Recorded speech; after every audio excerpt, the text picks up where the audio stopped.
Hello student, welcome to our YouTube channel educated era. मैं दीपक आपका स्वागत करता हूं अपने यूट्यूब चैनल पे। स्टूडेंट, आज हम लोग क्लास 11 का अकाउंट्स करने वाले हैं और चैप्टर 1 करेंगे।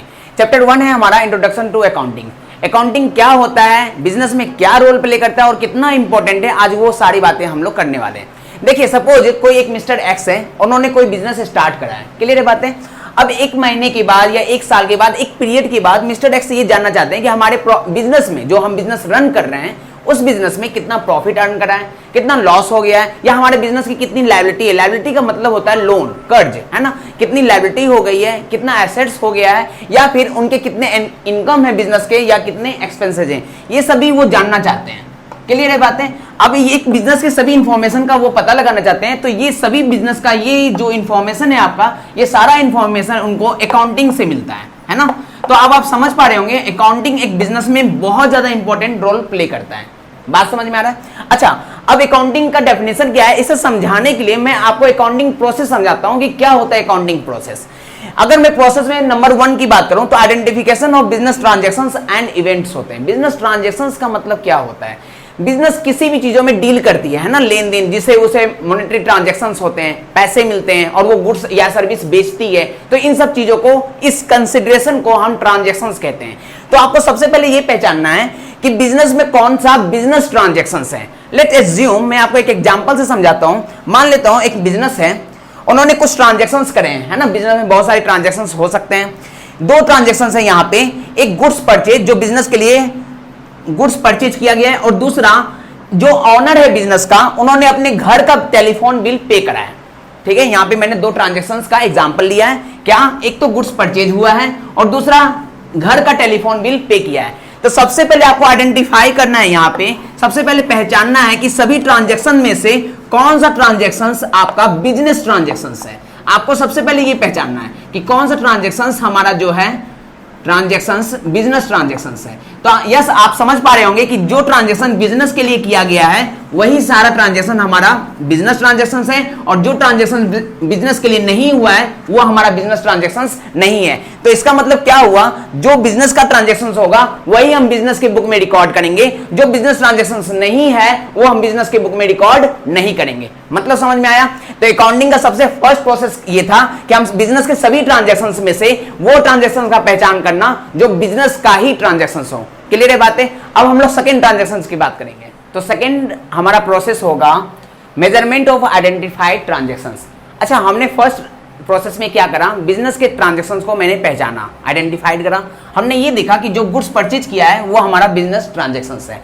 अब ये आइडेंटिफाइड ट्रांजैक्शंस का हमें मनी वैल्यू पता करना है कि जो मैंने ट्रांजैक्शन आइडेंटिफाई करा है कि ये बिजनेस ट्रांजैक्शंस है, इसकी मनी वैल्यू क्या है, हमें अब उसे मनी वैल्यू पता करना पड़ेगा। तो हम इसे रुपीज मान लेते हैं, यहाँ पे 20,000 का ये ट्रांजैक्शंस है। तो हमें ये पता करना है क्या ये ट्रांजैक्शन फ्री वाला तो नहीं है। तो हमें ये बताना है हर एक ट्रांजैक्शन की मनी वैल्यू क्या है, मनी इन्वॉल्वमेंट क्या है, हमें मनी वैल्यू पता करना होता है। क्लियर है बातें? तो हम यहाँ पे ये पता कर लिए कि ये ट्रांजैक्शन की जो अमाउंट इन्वॉल्वमेंट है वो हमारा 20,000 का है। क्लियर है बातें यहां तक? अब हमने इस प्रोसेस के बाद थर्ड प्रोसेस यूज करना है, दैट इज रिकॉर्डिंग। हमने क्या करा, पहले ट्रांजैक्शन को पहचान लिया, फिर हमने उसकी मनी वैल्यू भी पता कर ली। अब इस ट्रांजैक्शन को हम कहीं पे लिख लेंगे, है ना, किसी रजिस्टर में लिख लेंगे, नोट कर लेंगे।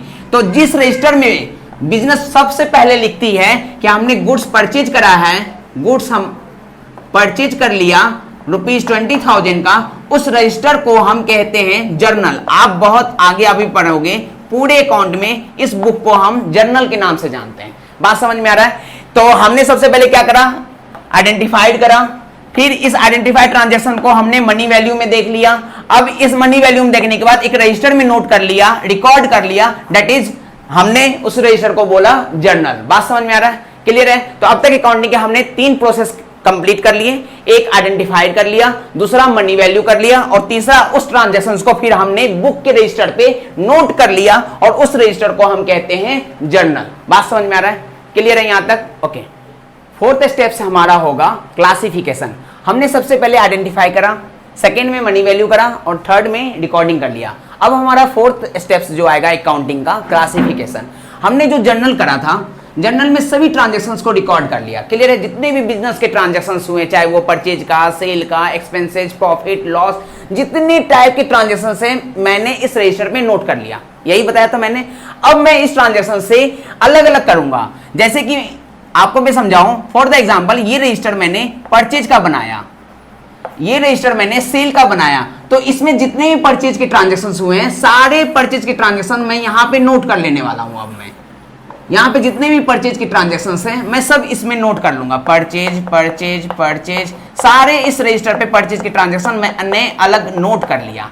उसी तरीके से अगर ये सेल का रजिस्टर मैंने बनाया है, तो सारे सेल का ट्रांजेक्शन मैं इसमें नोट कर लूंगा। यहां पे सारा सेल का ट्रांजैक्शन मैंने नोट कर लिया। अब आप पूछोगे ऐसा करने का क्या मतलब है, मैंने ऐसा क्यों किया? तो सिंपल सा बात है कि जब बिजनेस को किसी पर्टिकुलर डेट का परचेज का इंफॉर्मेशन पता करना होगा, तो मैं इस रजिस्टर को खोल के ढूंढता नहीं रहूंगा। मैं क्या करूंगा, परचेज वाले रजिस्टर में जाऊंगा और जिस डेट का मुझे परचेज का इंफॉर्मेशन पता करना होगा, मैं इजीली जाके वहां से ढूंढ पाऊंगा। क्लियर है बातें? क्योंकि इसमें बहुत सारे ट्रांजैक्शन रिकॉर्ड होते हैं, तो मैं इजीली नहीं ढूंढ पाऊंगा, बार बार मुझे टाइम लग जाएगा। उसी तरीके से अगर मुझे किसी पर्टिकुलर सेल का इंफॉर्मेशन पता करना होगा, तो इसमें मुझे ढूंढने की जरूरत पड़ जाएगी। क्लियर है बातें? तो हम इस सेल के रजिस्टर में जाएंगे और पर्टिकुलर सेल का जो इंफॉर्मेशन पता करना होगा, वो मुझे इजीली अवेलेबल हो जाएगा। बात समझ में आ रहा है? इसीलिए जितने भी ट्रांजैक्शंस होते हैं, मैं अलग अलग उसे रजिस्टर पे नोट कर लेता हूं। बात समझ में आ रही है यहां तक? ओके, अब मैं समझाता हूं। ये आप बचपन में भी करते होंगे कि एक रफ रजिस्टर होता था, उसमें मैथ साइंस सारा लिख लिया और घर जाके आप इसको फेयर करते थे। एक्चुअली यही फेयर करना होता है। हम इसे एक ही बुक से निकाल के अलग अलग बुक करते हैं, जिससे हम कह सकते हैं आप इसे क्लासीफाई कर रहे हो, आप है ना, अलग अलग कर रहे हो। इस क्लासीफाई करने के बाद जो आपका रजिस्टर बनता है, उस रजिस्टर को कहते हो आप लेजर। समझ में आ रहा है?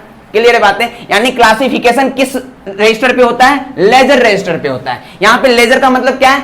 अलग अलग ट्रांजैक्शंस का अलग अलग रजिस्टर बनाना लेजर कहा जाता है। समझ में आ रहा है यहां तक? ओके, तो फिर से मैं रिकॉल करवा देता हूं एक न्यूमेरिक कोड डाल के। सबसे पहले मैंने आई यानी आइडेंटिफाइड करा, मनी वैल्यू, रिकॉर्डिंग, और फिर हमने क्लासिफिकेशन करा। क्लासिफिकेशन में आपको लेजर बनाना बताया कि अलग अलग ट्रांजैक्शन के अलग अलग रजिस्टर बनाए जाते हैं, जिसे हम लेजर कहते हैं। समझ में आ रहा है? ओके, अब come to the fifth point कि हमारा फिफ्थ प्रोसेस में समराइजेशन होता है। क्या होता है समराइजेशन? जैसे कि आपको अभी अभी बताया कि लेजर बना के आप बहुत सारे रजिस्टर बना सकते हैं। तो जैसे कि इसमें परचेज का रजिस्टर था, तो ये परचेज का ट्रांजैक्शन था, है ना, और ये सेल का ट्रांजैक्शन था। अब मैं जब भी बोलूंगा कि सेल कितना हुआ, तो आप क्या करोगे, ये सेल का रजिस्टर खोलोगे और सबका अमाउंट जोड़ जोड़ के बताते रहोगे। तो हम बोलेंगे कि नहीं, समराइज करके बताओ, यानी क्रक्स बताओ। अब हमें टोटल बताओ कि बिजनेस ने एक पर्टिकुलर पीरियड में टोटल परचेज कितना करा, तो से ₹60,000। तो अब इससे यह पता चल रहा है कि हमारा बिजनेस टोटल परचेज एक पर्टिकुलर डे में हमारा 60,000 का परचेज करा है। अब इसमें हमें क्या करना पड़ेगा, ये समराइजेशन क्यों करा हमने, ये क्रक्स क्यों निकाला कि जब भी बिजनेस को पता करना होगा कि बिजनेस ने टोटल परचेज कितना करा है, तो बार बार मुझे ऐड नहीं करना सबको, एक बार हमने ऐड करके रख दिया, तो बस हमें ये समराइज पता चल गया कि हमने पूरे बिजनेस में 60,000 का परचेज करा है। उसी तरीके से सेल हमारा मान लेते हैं 80,000 का है, तो अब हम ये इंफॉर्मेशन दे सकते हैं कि बिजनेस ने 80,000 का सेल करा है। बात समझ में आ रहा है? क्लियर है बातें? तो इस दोनों का मोटो समझ में आया कि क्लासिफिकेशन क्यों करा, ये अलग अलग करने के लिए, समराइजेशन का मतलब एक शॉर्ट इंफॉर्मेशन पता करने के लिए। समझ में आ रहा है यहां तक? अच्छा, आगे आप समराइजेशन में ही पढ़ोगे ट्रायल बैलेंस बनाना, ट्रायल बैलेंस बनाना जो आप चैप्टर 12 में देखोगे।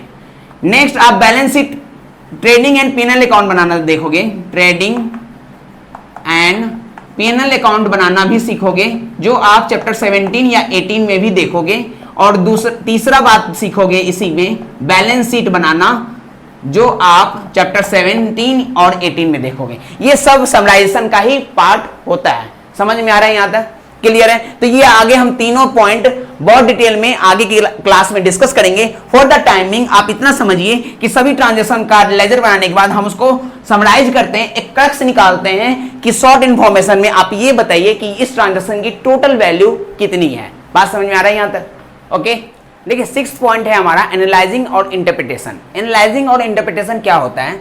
Once a accountant complete the process of summarisation, जब समराइजेशन प्रोसेस कंप्लीट करता है, तो हमारा जो चार्टर्ड अकाउंटेंट होता है उसका काम स्टार्ट होता है। उसका काम क्या स्टार्ट होता है? वो बिजनेस का सभी रिजल्ट का इवेल्यूट करता है, एनालाइजिंग और इंटरप्रिटेशन का मतलब होता है इवेल्यूशन करना, विचार विमर्श करना, है ना।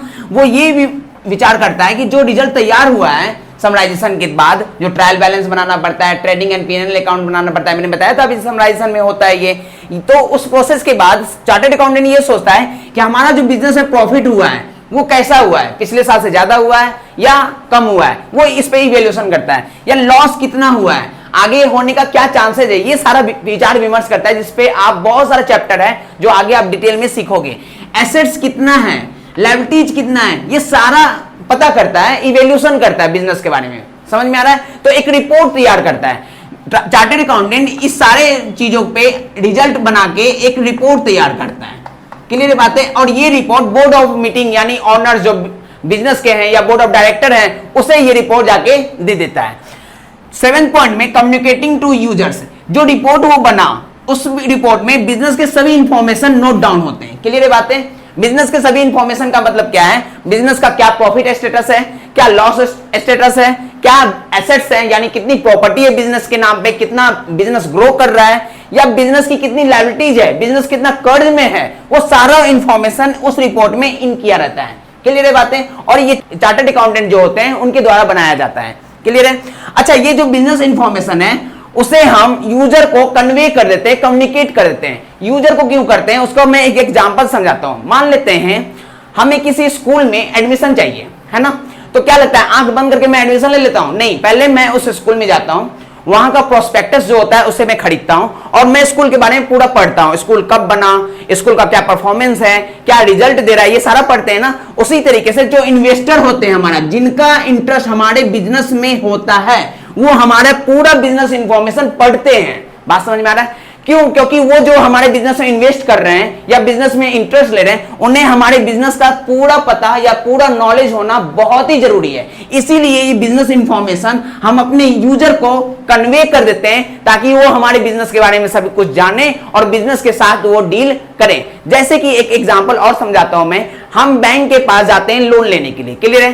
तो बैंक का पूरा ऑथोरिटी बनता है, वो उनका पूरा राइट बनता है कि हमारे बिजनेस के बारे में वो पूरा जाने, क्योंकि वो आंख बंद करके लोन तो नहीं दे देगा आपके बिजनेस को।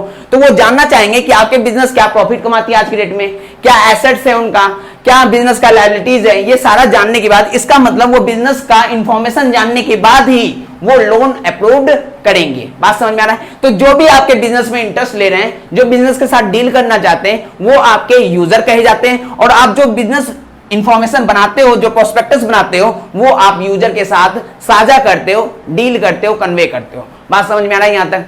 तो अब तक हमने एक न्यूमेरिक कोड दे देता हूं, हमने आई आइडेंटिफाइड करा, बिजनेस ट्रांजेक्शन को फिर मनी में लूट करा, फिर उसे हमने रिकॉर्ड करा जिसमें आप जर्नल बनाना सीखे, फिर आप इसको क्लासिफिकेशन भी करा अलग अलग रजिस्टर में, जिसमें आपने लेजर बनाना भी सीखे, और फिर इस चीज को आप समराइज कर लिए। जब आप समराइज कर लिए तो सीए का काम स्टार्ट होता है, वो उसका एनालाइसिंग और इंटरप्रिटेशन करना शुरू करा, और जो रिजल्ट तैयार करा उसे वो यूजर के साथ साझा कर दिया, कम्युनिकेट कर दिया। बात समझ में आ रहा है? तो अकाउंटिंग के बारे में जब भी आपसे पूछा जाएगा तो आप कहोगे IMRC SAC यही होता है।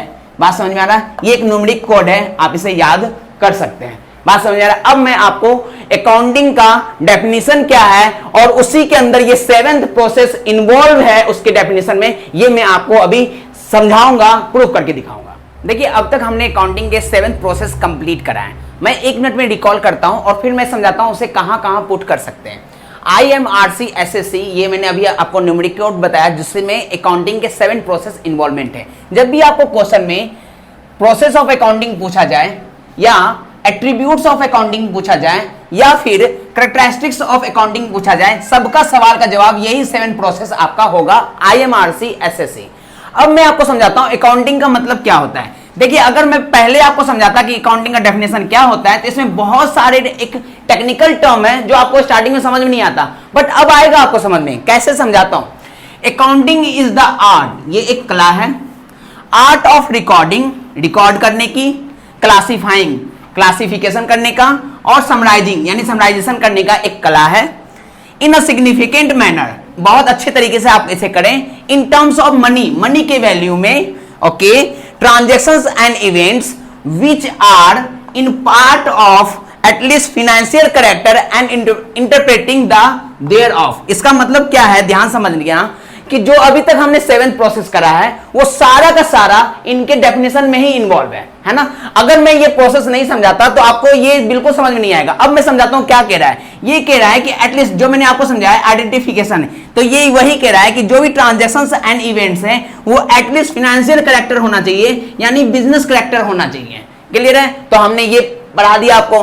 वो इन टर्म्स ऑफ मनी में, यानी आपको उसे मनी मेजरमेंट भी करना है, ये भी हमने पढ़ा दिया आपको। रिकॉर्डिंग की बात ये कर रहा है इसकी डेफिनेशन में, तो इसको रिकॉर्डिंग भी करना है। क्लासिफिकेशन की बात कर रहा है तो क्लासिफाइंग भी करना है। समराइजेशन की बात कर रहा है, समराइजेशन भी करना है।